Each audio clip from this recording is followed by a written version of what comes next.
তারপর চাদরের বাম পাশ উঠালাম, তারপর চাদরের ডান পাশ উঠালাম। মাইয়াতকে 3টি বান দিতে হয়। প্রথমটি মাইয়াতের মাথায়,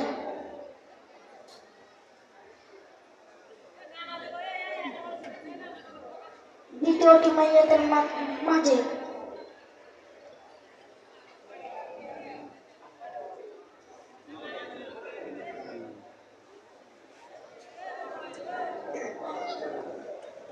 তৃতীয়টি মাইয়াতের পায়ে।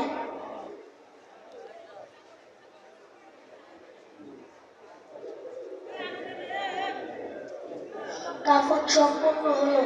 এখন আমরা জানাজার প্রস্তুতি নিব।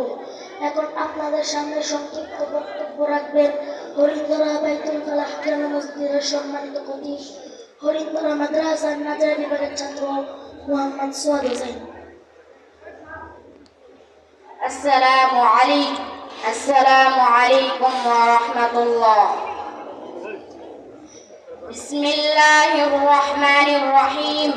نحمده ونصلي على رسوله النبي الكريم. أما بعد فأعوذ بالله من الشيطان الرجيم. بسم الله الرحمن الرحيم. كل نفس ذائقة الموت. وقال النبي صلى الله عليه وسلم أكثروا ذكر هذه من لذات الموت أو كما قال النبي صلى الله عليه وسلم. সম্মানিত হাজিরিন, আমি আপনাদের সামনে পবিত্র কালামুল্লাহ থেকে একখানা আয়াত তেলাওয়াত করেছি এবং প্রিয় নবী সাল্লাল্লাহু আলাইহি ওয়াসাল্লামের অসংখ্য হাদিস থেকে একটি হাদিস পড়েছি। আল্লাহ তাআলা তৌফিক দান করলে আপনাদের সামনে অর্থগুলো বলার চেষ্টা করব ইনশাআল্লাহ।